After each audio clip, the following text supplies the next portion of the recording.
am back, and hopefully I'll be able to show you guys without having any issues. I think it's when my screen goes to sleep, but it's showing my it is showing my full screen now. Let's see if we do okay now.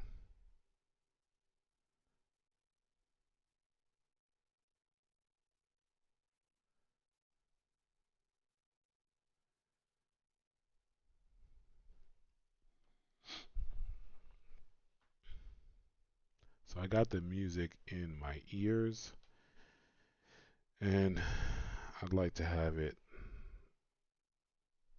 out of my ears, so where at least you guys can hear something in the background.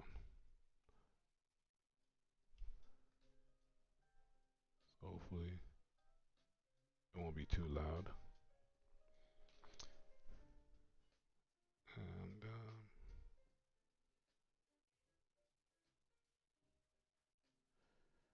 all right, so let's get started because like I'm way behind.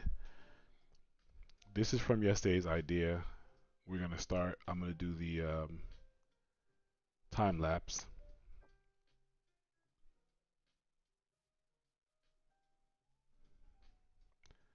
So this is the time lapse from yesterday. And ever since then, I had more ideas, came up with more ideas. And like I said, I'm probably not gonna be done with this till the end of the week because where I thought I was ready for line work, I wasn't, and I was just me trying to be trying to speed it up. But what I've come to learn with my process is that maybe I shouldn't speed things up because I have too many ideas. So that's just a tattoo mark right there. And then after like off off air, I started doing some tattoos on it. Then here's a couple of ideas I came up with. And then once I was comfortable with what I thought I was comfortable with, I started penciling it. And rule number one: don't commit to anything. Don't shade. Don't color. Nothing until the black and white is good. Take some time, but so here it is me thinking that I'll just run the first line of inking and then see how it goes on after that. But it wasn't a good idea either because after that had so many other ideas and I realized I wasn't ready yet. It's good to catch that stuff off early.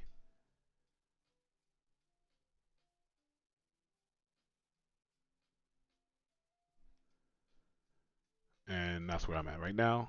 And I'm going to do what I said I was going to do yesterday. I'm going to do it today, which is now that I have all of these ideas sitting on one thought, I am going to take off the original idea. Going to merge the rest of them together, and then I'm going to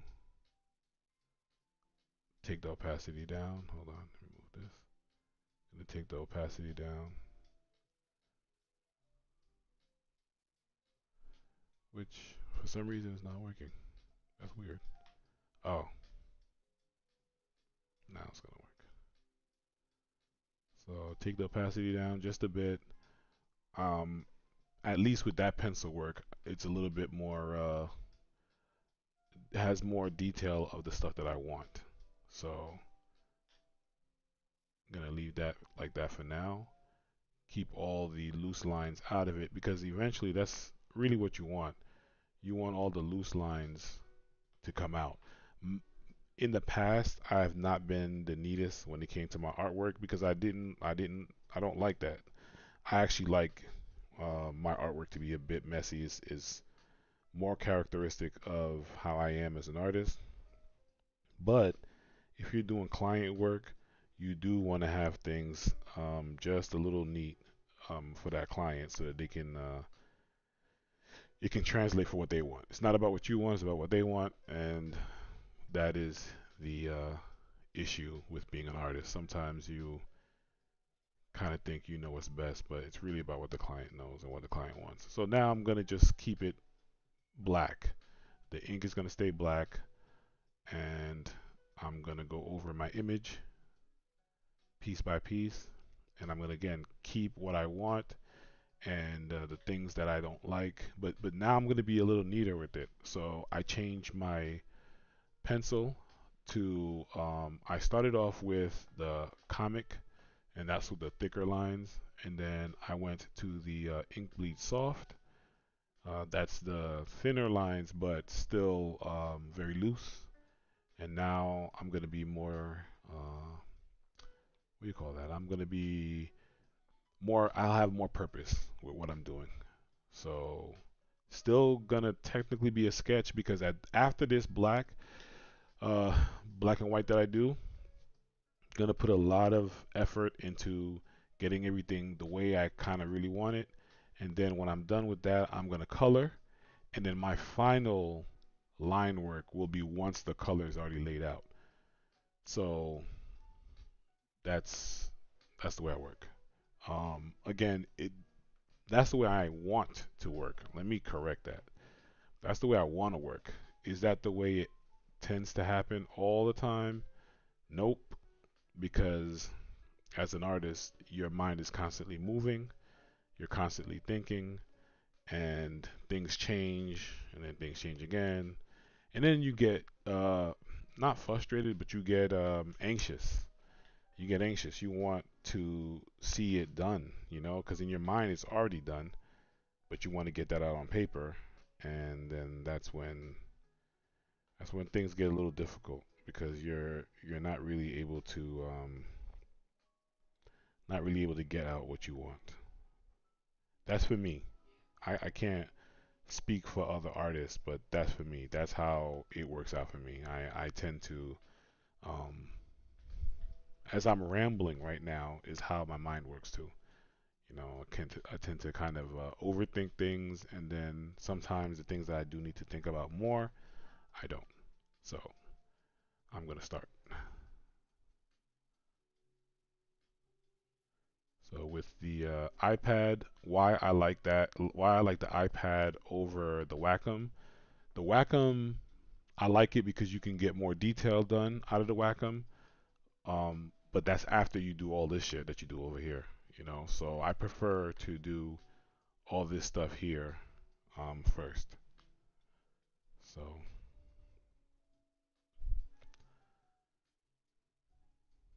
how was everybody's day? My day was busy from the beginning. Like I said, you saw the production, and um, it was still bad. Every time I start off pretty bad because the whole time I'm trying to think of a good way to broadcast my iPad, and sometimes it's just not simple, and it's not the same every time because yesterday's one, the way I broadcast was actually the most convenient because all I do is have to just plug in the adapter, and then that's that. But it doesn't show me drawing, and I was told that people prefer to see the whole process, and I actually do too. When I look at other people's channels, I prefer to see the whole process as well.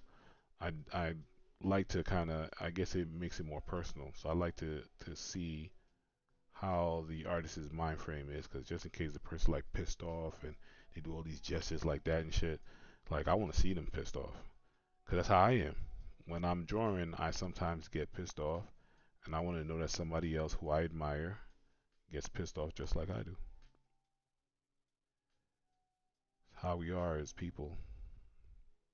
Not all of us. I'm just saying those imperfect people like myself. So, so seriously, how was everybody's day?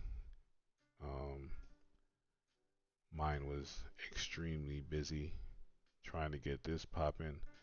And then after that, when I get off gaming at night, I get back on and I start looking at inspiration from an idea or something that I was doing, I try to see if I can get inspiration from somebody else. I battled with that, like I said before, all my life. Giving credit to somebody else is something that I hold so near and dear to myself. Very selfish with my art. Very, very selfish with my art. I don't like to share credit because I almost feel like when I share credit, it's almost like as if I didn't spend an hour figuring out how to make this leg look better, or I didn't spend 2 hours trying to figure out how I can make this hand look more realistic and shit like that. You know what I'm saying? Like, it. I don't want to give credit to somebody else. That doesn't mean anything about my character. It just means how I am as an artist. It could mean a lot about my character, but then a lot of people tell you I'm not like that. Well, the name of my company is called Humble King, and then I remember somebody telling me once before that you can't call yourself humble. Somebody else got to call you humble. Nah, fuck that. Of course you can't call yourself humble because I am humble. I'm more humble than I am braggadocio. I told you guys if I make up words, man, you gotta let me know that I just made that word up. Braggadocious, I think that's the word. So I'm more. I'm not like that. I don't brag. I don't feel like I need to brag. I think some things that I do, they speak for themselves anyway. So I don't have to brag to somebody about it. But I feel like I watch other artists work, and then I see how fluid it is for them, and I see how, and I guess where the name came from. I see how fluid it is for them. I see how they have every right to be braggy, and I think so do I, but it is the duality of the situation. I feel, if you ever notice I pause, when I pause, I swear to God, that's when I low key don't have confidence in the phrase or the term I just used. That's why I will take a nice pause. Because in real life, when I take that pause, I want somebody to check me. And I'm like, nah, man, I used that word before. No, I said nothing before. So look, my this sketchboard is what I use to draw on, and I'll show you guys how it looks. I think I showed it yesterday, but I'll show it again. I'll show you guys how it looks, and man, it is good, but it also has a lot of problems, a lot of issues. One of them being that it's not sturdy enough. So there's times where it will move, and I'm using Paper-like, which is the it's like a film, like when you have on your cell phone when you don't want it to get scratched. So it's like something like that, and it's to put texture, paper-like texture, hence the name, on your iPad, so that it can get a grip, when you're drawing. And so it works, but the iPad is meant to be so fluid. I think they thought more about how good looking they wanted it to be, more so than they thought about people using it. Because I don't care if whether you're an artist or I don't care if you're taking using the iPads for note taking, you still need it to feel a certain kind of way, like paper. So when you're writing on it, because if you've ever tried to write on glass or something that has a slippery surface to it, it's difficult as hell. You know it's hard as hell. You could barely do it. And so the iPad has no grip, and they're like, yeah, with the new iPad, fuck that. There's no grip. There's none. So when you're drawing on it, it does slip around. It slips a lot. If I were to say anything positive about the Surface, which I don't have much to say positive about the Surface, it would be that the Surface has grip to it. So when you're drawing on the Surface, it doesn't feel okay. I don't want to take away the power that is in the iPad. It doesn't feel better to draw on the Surface than the iPad, except for that one factor, that it does have a little bit more grip to it naturally. you know.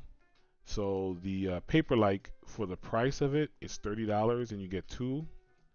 It's not worth it because you can get a cheaper brand that does similar to the same thing. It's not, and this is the paper like two. So this is their second time around doing this. And would I recommend it over others? Yes, I would if the price point was different. I am not cheap. I just feel like people go too far when it comes to the price of products that they're coming out with that they know people need. People go way too far. Companies go way too far because paper like it doesn't need to be $30. It can be $15 just like the and this thing that's been happening where this it can be like $15 tops. And I know that it's from another country, and I know the value and the this and that, whatever it is. But it is what it is. Like you can't mark up something and then try to sell it at a certain price point. And yeah, people do need it, but that's the whole point. Because people need it, you're gonna get more people buying it, especially at a good price point. I just recently, and I think yesterday I said I was gonna talk about it. I was gonna talk about my experience with the Mac M1, um, the Mac Mini. Now, for an Apple device, and this is just me segueing. I'm not just rambling. I'm segueing to this. Um, the Mac Mini M1 is a good price for an introductory Mac. Do I think Macs are worth the price? No, I do not. I don't think that's why I left Apple after frustration, like a whole bunch of frustration. This is prior to the M1. After being so frustrated, I left because I felt like, Apple, you ain't giving me enough shit for me to stick around and give you all my money. You know what I'm saying? But in a whole, it is worth more than a PC. Just not that much more. Like I don't think you have to go out there and charge people a arm and a leg for a product that people will buy regardless because of the quality of it. You see what I'm saying? Like I done picked up all types of PCs, laptops, and they're all trash. All of them. I even played around with the Razer. Trash. They're all trash. They don't compare to Apple. But it's not. But Apple's overdoing it. They know people need it, so then they up the price to like a gazillion dollars, and then they have older software now. That old hardware and software. That's with a grain of salt when you say something like that because if you come to my if you come to my studio, I have I'm just taking a little break so you won't see me drawing for a second. I have a lot of stuff here. 90% of the shit I have here I do not need. I bought them because I like the way they looked and I like the idea of what they're supposed to do. But 95% of the time you're gonna find me on Craigslist, on Macari, and eBay's trying to get rid of this shit because I realized for a while I don't need this. I don't need some of these things. So it's like the same thing with a Mac and a PC. You'll find a person who's big on PC as they should be because they use it for what it's needed for. But 95% of us, the population, I keep using the 95%. Please do not quote me on that. I just be making that up. That 95%, that shit might be wrong. But a lot of us, that's why I should say, a lot of us do not need half the shit that they sell you with on PCs. We don't. We don't know how to maneuver it. We don't know how to work it. I was this year old when I found out half the things I could turn off on my PC, which is what made me not like my experience on the PC to begin with. But with an Apple product, it comes with what you need. That's it. And then on top of that, it makes what you need work more fluid than how a PC does. With a PC, it's like having an Android phone and an iPhone. And no one's calling you an idiot if you cannot fuck with an Android. No. In reality, what they're saying is that the Android is made for people who fuck with Android shit and who like to toy around and tinker around with their phone and who will use those things that they are complaining that they can't find on an iPhone. But don't get it twisted. You don't need it. The average person does not need it. You know what you need your phone for? Hello? Hey, how you doing? That's what the fuck you need your phone for. And a little bit of this. Texting. but you don't need all the extras. And what Apple does is it does everything fluidly. Why in the 90s and the early 2000s were people flocking so much um, to Macs, especially artists, creatives, is because they made that shit easy. You're right. It is not only is the Apple ecosystem great, it works for what it's meant to work for. I think that's more important than anybody giving it any kind of regular accolades. It works for what it's meant to work for. So, for instance, I go on a PC and I say, hey, like I'll talk to somebody who messes with PC, and I'll say to them, hey, how can I just send something from my phone to my PC? And their answer is always yes. Yes, you can. Okay, cool. All right, show me how to do it. All right, first, what you got to do is, and it's a whole thing. Does it work? Yes, I think it does work. I think sometimes, even to a certain extent, some of the things that they show me work better. But it's too much of a loop. You see what I'm saying? I don't need all that. I don't need all that. Let's say right now I'm in front of my business partner, I'm in front of somebody who's about to offer me a whole lot of money to do a whole lot of things. They don't need to. They're like, hey, okay, listen, just send me this and send me that, and I'm like, oh shit, all I got everything they asked me to send them is on my phone, and I just want to show it. I just want to just throw it and show it to them. You can't do that with a PC. I don't care what nobody says. With an Android phone, you can't. You can't. Apple has learned how to deal with helping people do things in the moment. It's not rocket science. Well, it probably is rocket science because we don't know how to do that shit. But it's not rocket science to someone who knows how to do this stuff. It's just and it makes sense. It's just that with someone who functions behind PCs and all that other stuff, their minds think differently as well. So their minds think more like, hey, we can if you can think it, we can do it.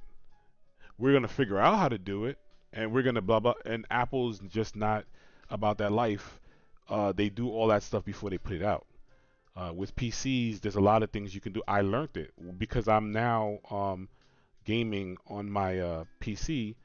I learned all that stuff. I was frustrated when I first got my gaming PC. I was frustrated. People were talking about, oh, how much is better, and it is. But man, the journey to get there was tough. But the same frustration you have on gaming on a Mac is the same frustration you'll have in trying to get your PC to function the way all these other guys' PCs work. You know, Mac is best for everything else. Yeah, I agree.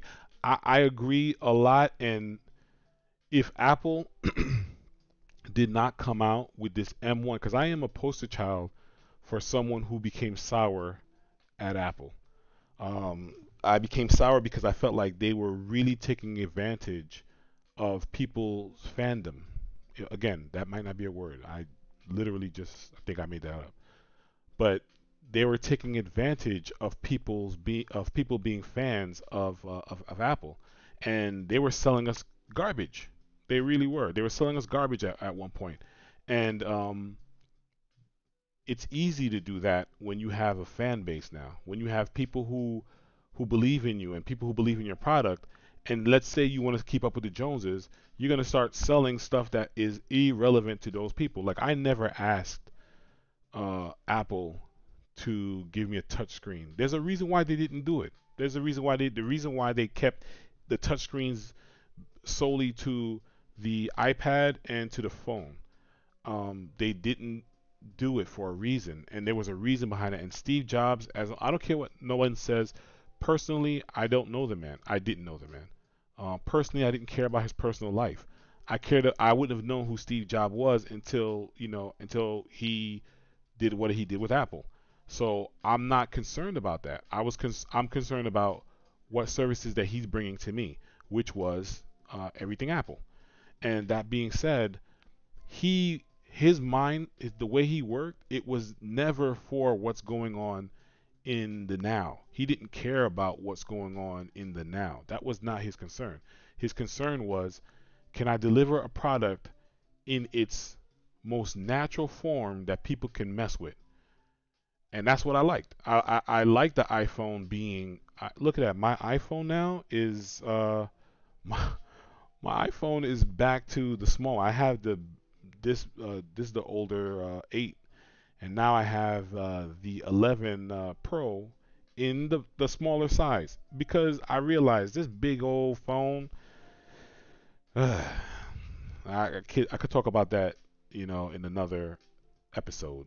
But the bigger phones don't mean anything, like the whatever it is. So there's a reason why Steve Jobs didn't go with the whole idea of the Maxes and all that stuff. And he was just like a practical type of a guy. I do think that Tim Cook, I think is his name. Um, I think he is still a little Jobs-ish, but he's more lenient with the dumb ideas that come up to him. People bring up some of these ideas, and he's a little bit more accepting of them. You know, I am not the most articulate person, so sometimes it's hard for me to say what I'm trying to say. I hope you guys get what I'm saying. But I think that Tim Cook does see a future in keeping up with the Joneses. He cares about it more than Steve Jobs did, but I think it's to some sort of detriment because I don't think that Apple will thrive in keeping up with the Joneses. But I think that look at this M1 chip. This is what changed a person like me who was ready to leave. I was ready to leave. I was good. I bought a PC. I wasn't playing. I went out and I bought a PC. And I'm not a PC person. Anybody who knows me will tell you that unless it's for work, I am not a PC person at all. But I had enough. I had enough. You know. Rather have the biggest Samsung Note, and he was all in for me getting an iPhone 12 mini, and the comparison between them is so fun. I think it's made for somebody. I think those Max phones are made for somebody. I just don't think it's made for who they think it's made for. Like my wife, in the beginning, when I convinced her to go for the the Max, she was just like, "Oh my God, it's such a big phone," and she just really did not like it. But eventually, she loved it, and now I got her back to the smaller phone, and she's mad. She really is mad. I'm not. I'm fine with it, but she is mad. She's not happy with the idea of it being so small. Um, no pun intended. But like I said, it's like it's cool to have. It's cool to have more progressive ideas, and I think that's where PC thrives. I think Macs thrive in the idea of practicality in helping people, the average person, do what they set to accomplish. If you are creative and you go on a PC, you have to go around the block to go across the street. That's the bottom line. I don't care. Everybody says, "Oh no, I hate when people say that." They say that you can, there's everything you can do on a PC, you can do on a Mac. Or everything. Sorry, the other way around. Everything you can do on a Mac, you can do on a PC. Yes, I get you. I get you. Everything you could do on a Mac, you can do on a PC. How practical can you do it? And you're right. The big phones do not fit in your pocket. Not only do they not fit in your pocket, what I noticed with my smaller phone, this is gonna sound so stupid. I really think it is. But I noticed that my small phone's in my pocket more than I noticed the bigger one is in my pocket. As a matter of fact, I've crushed, and I don't know if I could show it, if it could, I don't know. My camera's not that great. Oh, you can see it. There you go. Oh no, you can't. That's the drawing. It's cracked because I sat on it. And the thing is that I treat the bigger phones with the knowledge or the idea that they can withstand more than the smaller phones. And so that's another thing too. People tend to do the same thing. They treat those bigger phones when they have the smaller phones. They're like, well, oh my goodness, they're prissy with it. But with the bigger phones, they treat them with less reservations. But I prefer now the medium sized phones. That's what they call them. I prefer, well, that's what I call them, I think. I prefer the medium sized phone more. I don't like the bigger phone, and I don't want it to be super small. And you see, that's what I'm saying. Apple is more focused now on making people feel some kind of way, and so they have the, introducing the new smaller phone. Can that phone can that phone make a phone call? First of all, let's be real. And then second of all, can that phone do what it is that I want these new phones to be able to do? Like the camera on an iPhone, I never set for that to be my personal camera. But now it's awesome. They are great to the point where I have kind of made a little bit of commitment to myself to test out the theory of whether or not I can make professional pictures with my iPhone. And so far, the answer is yes. I have been able to create and also print very decent to great. No, sorry. Very decent to good. When you over exaggerate, you over exaggerate too much. Decent to good pictures with it, you know? Have a phone for everyone. Samsung just go big with theirs. Yeah, and I can't discredit that because there are things that Samsung phones do better than iPhones. The question is, do you need that in a phone? I'm a bit older than the average person, so that's watching YouTube. That came off wrong, but I'm a bit older than the average person that's watching YouTube, and I could tell you, I remember I came home from school one day, and a girl told me that she was gonna call me. Now, at that time, I was not able to bag girls as much as I thought I was. And so when this girl tells me she's gonna call me, I was hanging on every phone call. So I ran home and my mom was on a call. And she was on it was an important call too. It was my mom's she's a retired nurse now, but she was a nurse. And this was a call pertaining to her job. It was really important. And so I tell my mom when I found that she had a break. Now I'm Haitian. You never. I mean, I know Americans talk about that too, where you should never interrupt an adult.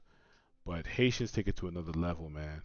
But my parents were kind of more hippie-ish, more hippie type Haitians.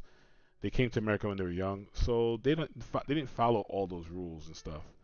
So my mom, there's times, not a lot, but there were times when my mom would let me get away with stuff like that. That was not one of them. But she I ran home and and we call our fathers papi, we call our moms mummy, just similar to like Spanish people. And I was like, Mummy, can you get off the phone? 'Cause I'm expecting a really important phone call. She gave me this look that it really freaking killed me because I said to myself, not only am I'm probably gonna catch an ass whooping for this, but she's gonna give me a speech too. I can tell it was gonna run around the corner. But she did, and her speech was, um, "I don't understand. You tell this girl, or this girl tells you, or whoever's important, they're gonna call you. Then you wait for their call, and if you miss their call, so what? You're gonna see them again. You're gonna speak to them again. There's nothing you as a 15-year-old. Yes, 15. I think 15 was the last time I got my ass beat.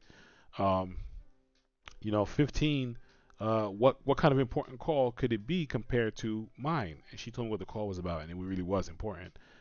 But the moral to what I'm rambling about was the fact that a lot of things I did without the phone. A lot of things I did without the phone. There was a lot of things I did not need to do with my phone. I eventually got a pager where nobody paged me. I felt like being important, and I felt like showing people the little bit of money I made with my paper route and stuff. So I got me a pager. No, I think my father bought me my first pager. So my father bought me a pager, but he didn't give me the minutes or whatever it was that we had to do on them. And no one ever paged me almost. And what happened was I would have people fake page me, so that I could act like I'm big time. But like I said, even then, I didn't have a cell phone until I was like, I think 24, 25, or maybe just a little bit before that. And even then, it was very, very, very random. The phones nowadays are so everything for everybody that they have to do everything, and then you can't. So but for me, I'm still on that same old adage that my mom gave me, which was, if you miss the call, you miss the call. If you miss a text, you miss a text. If you can't take a picture on your phone, you can't take a picture on your phone. I don't care about all that stuff, even till this day. Like sometimes my wife will be like, "How did you not see my text message?" And I'm like, like I will leave my phone hanging around somewhere. Like I will not even pay close attention to where my phone was. I'm just not, just not into that whole phone lifestyle like that. So the iPhone is perfect for me. I thought the Android phone was gonna be perfect for me because I am techie-ish, but it's not. You know, Game Snake. Yo, I had that phone for so long that it got to a point where at the time when I was dating, these girls thought I was either super cheap, which they didn't think that because of all my other stuff, like my clothes was pretty dope. But I had that phone for so long that either I was cheap or I was broke because I would never. I loved my Nokia phone was with me for a long time, and yes, I played this thing. That was important to me to be able to play my snake game. You know what I'm saying? Like I did play that. I played that a lot if I'm waiting for something or whatever it is. And but see, then again, it went too far. They took it to now playing real games and stuff on there, and it's like, nah, man. Like I don't need to be playing all out Call of Duty on my phone. That's an addiction now. Can't leave my home. But I never even got to my point, which was the Mac Mini M1 is very good. I like it a lot. It's a step forward to what to where Apple should have been. Definitely a step forward. But the price point still it's like they're abusing you. You know what I'm saying? Like they abusing you. They know that you like them, so they're abusing the fact that you like them. You know what I'm saying? Because there's no reason for it to be that expensive. It should be it's $800 for the more expensive, the 16 gig. But when you're done specking it out or getting what you need, no matter what, it's gonna fall under the thousand and something dollar price range. Mine was literally 8,000. I think 1,005. No, sorry, no, I'm lying. 1,000. Yeah, 1,005, not 1,500. I was about to say 1,500, but it's 1,005. Um, and is it worth the money? If you're talking in Apple terms, yes, because it's a big price cut in comparison to how they used to charge people. But is it the best price they can come up with? No, definitely not. Definitely not. Like they could have given you the whole deal, the Mac Mini. Because remember, the Mac Mini comes with nothing, not even cheap as they are, not even a keyboard, not even a mouse, nothing. And that's because Apple has quality keyboards and quality mice, so they're not about to give that stuff away. Um, it should have been $700 for the bigger the 16 gig, and it should have been $500 for the what you call it, the 8 gig, because everybody was ranting and raving how beautiful the 8 gig was until they had to really use it. And when they had to really use it, that's when they realized, oh shit, we do need a little bit more RAM. And this is the reason why it's doing this, and this is the reason why it's doing that, and blah blah blah. But a lot of people were ranting and raving. So today I did a what you call it, a review, a very very rough. You see how rough I'm talking right now, even rougher review on my Mac Mini. And the end result was, yes, I still do recommend it because I think that it's not that off in the price, but I think the Apple owes it to their fan base to do better. They do, because so many of us have stuck with Apple for so many years that at this point now, Apple is in the billion, probably zillion. They're making a lot of money. God damn it, and they're making a lot of money through us. And at this point right now, you need to hook us up with something. You know what I'm saying? Like that Mac Mini it's good. I'm using it now and it's great. But I just think that the price point could be just a little bit cheaper. And that's what my rant was about. That it's beta. They're not calling it beta, but they need to call it beta. It's beta. It is a beta uh, uh, um, computer. Any M1 computer is beta. Are they good? Yes. Do you have problems with them? Yes. But do the problems outweigh what it's worth? No, it doesn't. If you sell it as a beta, just like the iPad Pro, it should have never been called Pro. Not even yet. It's still not Pro yet. You should not call it Pro. You'll sell more if you don't call it Pro. Because professionals out there, people who are real, for me, I am a professional to a certain extent, but I don't. My job, my work, what I do for a living is not this. Like I supplement my income with drawing and doing commission work and stuff like that. But there are people out there who this is their 9 to 5, and of course they're gonna say no, it's not a pro, because they're looking at it from the standpoint of my Wacom tablet is just now being called pro. They weren't pro, anything before, but they're just now being called pro, and they have every right to be called pro. As a matter of fact, uh, the Wacom tablets that came out in 2007 could have been called pro. It's how you sell it to people and what you're trying to say to people about your product means a lot. Now, are there people who are diehard fans enough that are gonna buy it regardless of what? Yes, I was one of them. But then I got to the point where I'm like, yo, you're taking all my money and you're giving me beta shit. Now I did it again and I bought this, and it is beta-ish, but it's a step in the right direction with this M1 chip, because this M1 chip works like nothing else that I've ever worked with before. Um, if you don't have a Mac now, then yes, I suggest it. If you do, don't get it until the M2 comes out, because then this will go down in price, but they will have worked on this, and it'll then be worth it. Apple is one step behind their next product. So if you have a iPhone 11, don't go out and buy an iPhone 12, 13, 14, 15, 16, 17. You might want to get a 20, because by the time 20 comes out, whatever it is that they're trying to tell you is the next latest and greatest will be in that. It will not be in the next 4 or 5 renditions of this. They're gonna just all they're doing is milking it. They're the P Diddy's of technology. I remember back in the 90s, Diddy would have the A side and the B side, and he would not sell the A side and the B side on one goddamn tape or record.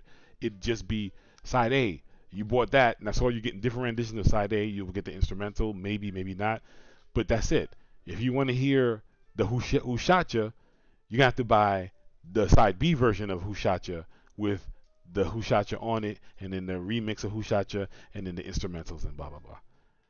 But that's more of a marketing ploy, and it gets the people who it gets, and then after that.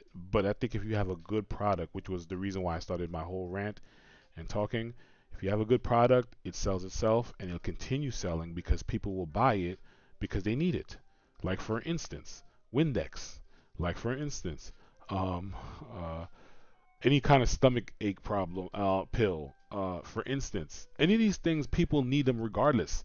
They're gonna buy them because they need them because it works. As far as technology goes, it should be the same. Like if it works, it works, and if it works for what you needed for it to work, it don't. I don't need to get my first $1 million the first month that I have it out there. I want to have a healthy stream of that $1 million come through with a good price point, because then I know residually it will continue to come to me. I will continue to get it because it's worth it to the people who need it. So PCs are great for people who need to game and to t- uh, tinker with technology. They may not be good enough to be behind the technology, but they're good enough to know how to use it. Okay, cool.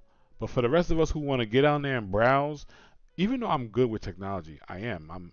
My background is computer technology and all that. But I'm not I'm not in that field like that. Like, and I'm not. When I go home, I don't want to delve into fixing things and tinkering with things. I don't want to do all that. I just want to turn it on, use it for what I need to use it for, and move to the next thing. That's that's it. I want to start a business. I don't want to start a business with a computer that I gotta jerry rig it. You know what I'm saying? Nah, man, I'm good. You know, like I don't wanna deal with that kind of stuff. So here's what I do. I know I hadn't talked so much about my artwork that I'm doing here. I erase some of the again the mess is what I'm trying to get rid of now. I'm trying to get this thing to be clean. This here in the middle, that all that stuff here in the middle, I want to clean that up, but not now.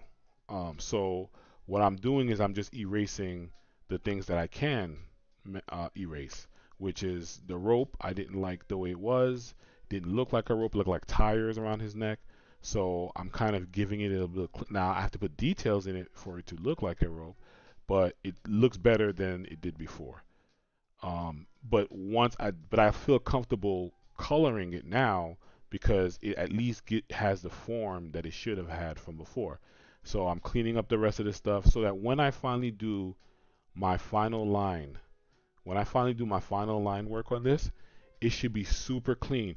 My goal for this month, to be honest with you, is to get rid of my Wacom tablet and do all my details because it was an epiphany. I saw someone's artwork that they did on Procreate on their iPad. Kid you not, I would have never thought it came from the iPad because it would the line work was so clean. I don't care about the time that it takes. I just care about when I feel like I'm not getting anywhere. I'll show you an example. I will do something like this. I'll do this line. I'll do it 15 times over. I don't like it. Okay. Okay, I don't like that. Okay, I'm keep and I don't mind. It's the point to the point where I feel like I'm not getting anywhere with that line. It's not getting it as clean as I can get it on the Wacom tablet. The Wacom tablet I could super zoom in and thing and then do this and then do that and then do this and then get a cleaner line. You know what I'm saying? I don't feel like I can do that with the iPad. But after seeing that person's artwork, I said, you know what? I realized, no, actually, no. I don't want to fib. I watched somebody else do uh, a piece that wasn't as clean, nowhere near as clean as the other guy's stuff, but it was still clean. And man, when I tell you this guy super zoomed in, right? And he did the line work. But this is after he did like 15 sketches, finalized the work, finalized what he did. He didn't do like I did where I went back in and erased the stuff, but he did like darken the lines more on he made the lines more prominent on the thing that, and then what he did eventually was he took the notch off of the off of the piece so that you couldn't see it. You know, you couldn't see the image like that. A reason why I keep it like this myself, I'm not confident yet that I want to lose some of the lines that I like.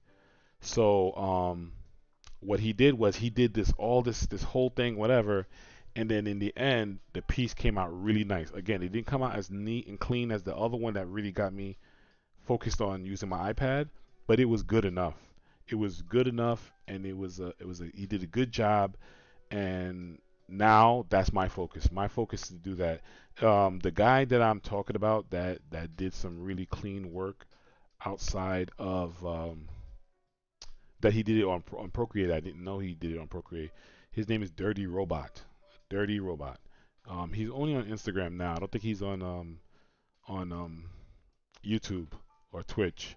He's on Instagram. His name is Dirty Robot. This kid's line work is bananas. Clean, clean. I've always worked on my line work. I've always worked on my line work. I've always felt It's important to get the line work done, but sometimes I get anxious. Like I'll show you guys how my Rock Marciano came out. Uh, I I was anxious with this. That's why I didn't make it a piece. Like I made this just a I'm going to draw it and I'm gonna learn from it, but I'm not gonna actually make it a piece that I would like sell or put out there, whatever, because I was mad anxious with this joint. So check it out. So I always start random. I just do a random face just because I feel like I know it's weird to say that, but I feel like every face starts the same.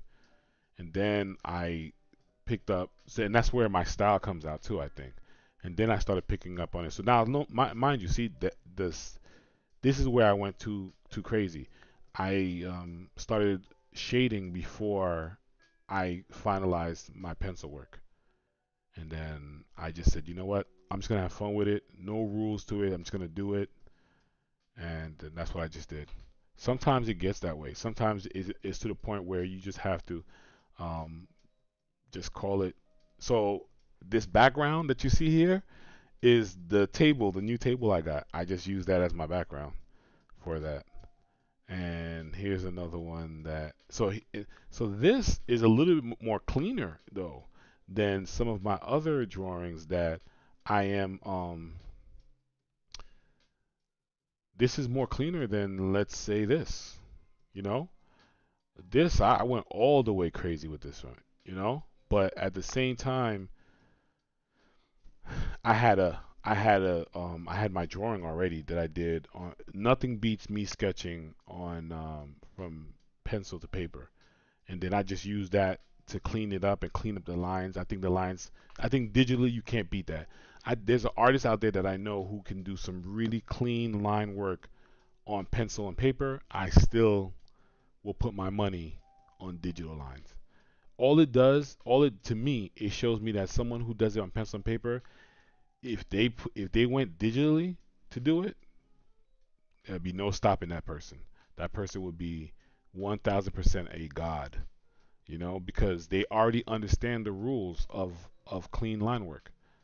I am close. I'm 46 years old, gonna be 46 in April. I am just learning back because I hadn't taken my artwork as serious as I should. Some people study it and live it every day. I didn't. I was, I did before I had children, but then once I started having children, I had to put my priorities. And so, see, there you go. I did it, even though I got better. It used to be a point in time where I used to start coloring even before I finished the body. So at least I got better to the point where at least I finished the line work, but the problem is I didn't clean it up.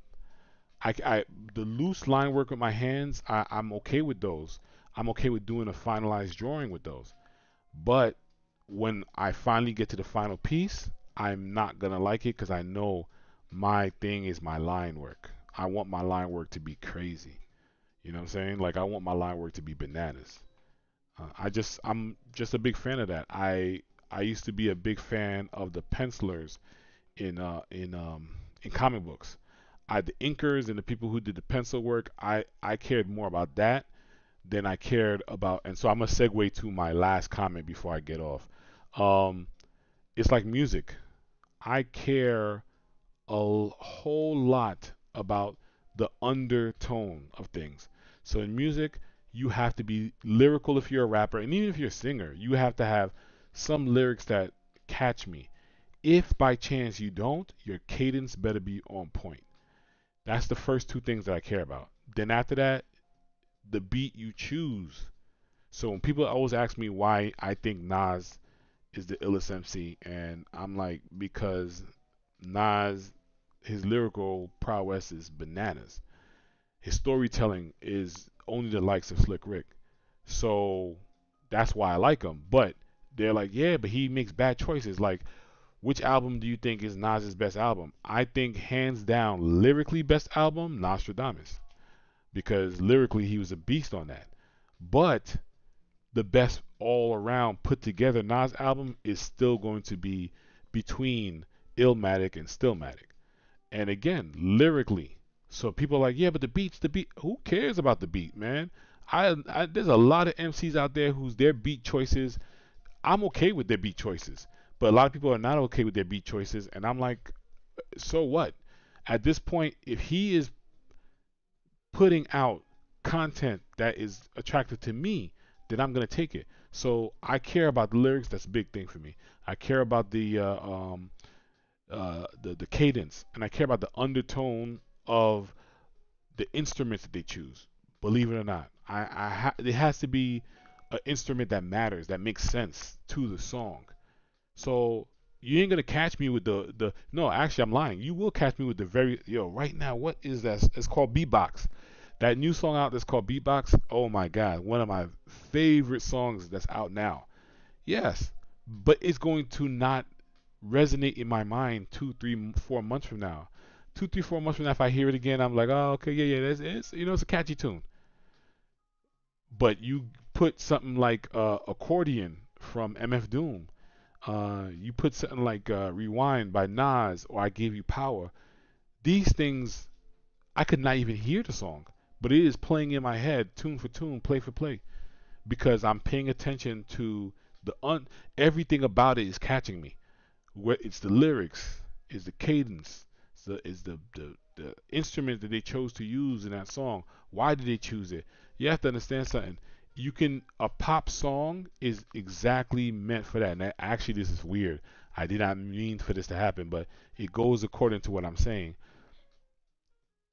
You can make any PC, any, and that PC will work as a PC, and it will do what PCs can do. Whether it's good or bad or whatever, it's gonna work as a PC. But a Mac even if you make a Hackintosh, I've made like 4 Hackintoshes in my life.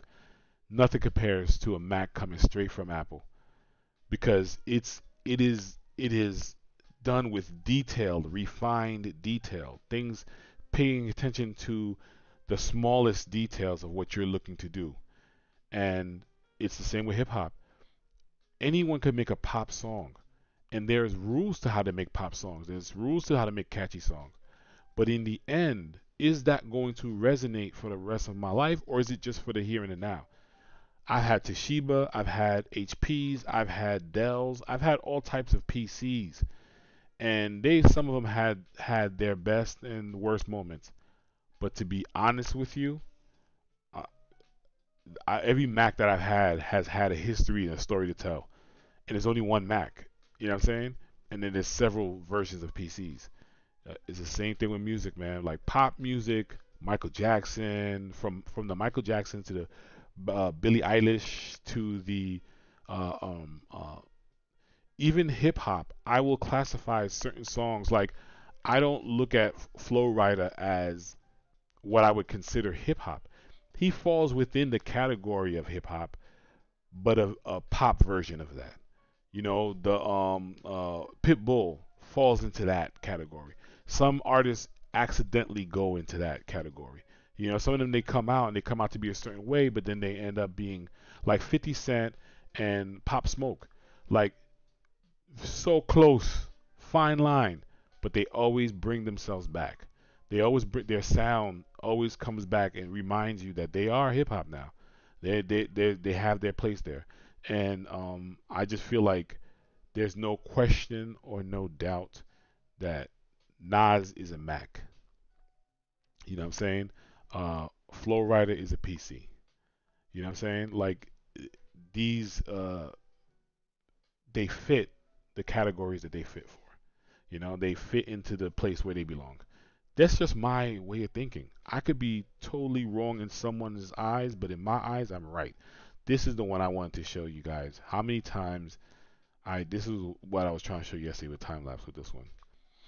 So I had so many different versions of this piece, um, but the time lapse make it seem like it's like 2 seconds, But here's another one. I did the line work very loosely, and then I started coloring it, which I'm surprised it came out as good as I thought it did. And so here, it's still he's still looking cuddly and non-menacing and youngish, you know. But there's gonna come a point in time where I I have too much lines, too much. Yeah, see, look like the shade that I put on the frown. You know that aged him immediately. Um, and I think at one point I guess I took it off or I lightened it. So now see now I'm going over the line work again with red to try to make it less subtle or less detail.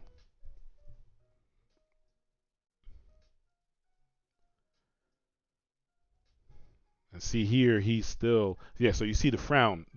The line was a little longer. I shortened it, and so the line for that is gone. So now let's see. Even his hair, you saw it. There was a point in time where I had full head of hair on him, and then I took it down a notch. So, but the time lapse, man, it just breezes through this whole thing. So I'm gonna have to do a YouTube video on it so that you guys can see. Look, even here, just there, more line. I took so it. I spent more time than that on those lines on his smile, but I eventually took him off because I felt like it gave him too much of a grown, serious look, and I didn't want that. I wanted him to be still, a little menacing, but more cuddly a little bit. So you see, I take away, I put, I take away, I put, I add, I take away. Stop listening, Siri. Just mind your business. I wasn't asking you to say nothing. What the hell? Siri just comes out of nowhere. Oh my god. Anyway, hopefully this won't mess up my whole thing. Siri's over here talking shit. And I'm not even asking her to come on.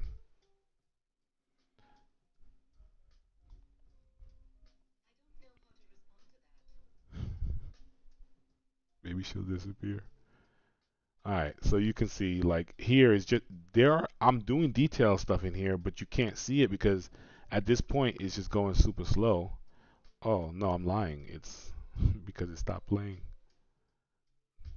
Alright, boom, it's done. So I went with so many different variations of it and I came across this one and I liked it and I said, cool, I'm gonna make a sticker out of this. And that's it.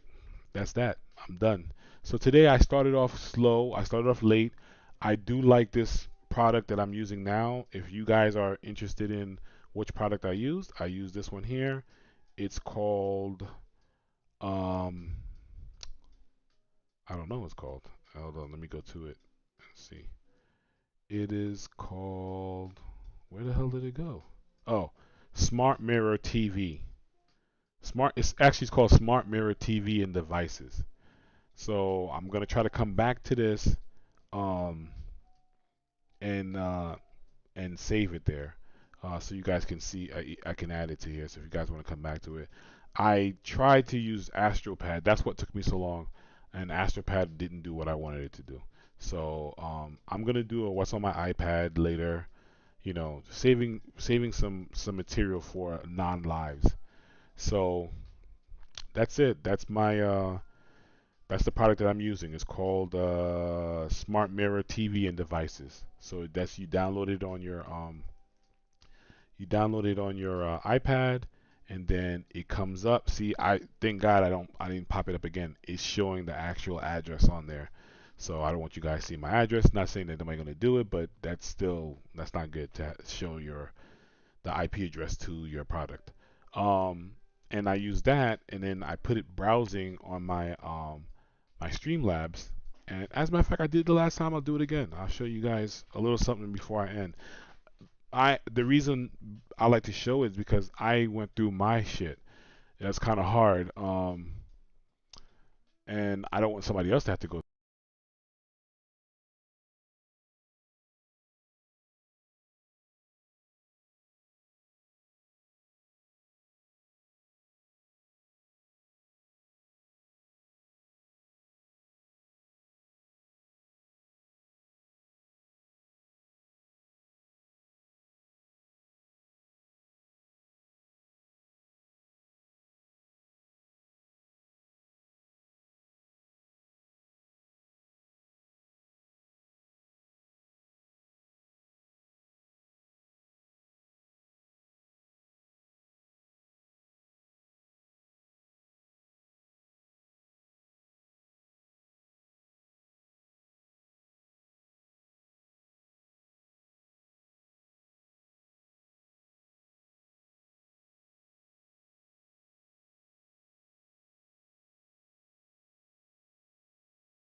lot to them. But to me, 4 viewers is better than having one at the time when I first started.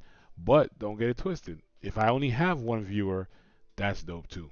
I'm not in a rush to take over the YouTube world or the what you call it, the Twitch world or anything like that. I'm happy just broadcasting and see where it goes. All right. So thank you guys for listening to my rants and my ramblings and watching me do my little drawings. Tomorrow, hopefully, I will be able to finish this ninja. So, the idea, the story. I'll tell you guys tomorrow what the story was. I came up with a new story for what he should be. Kind of the new and the old.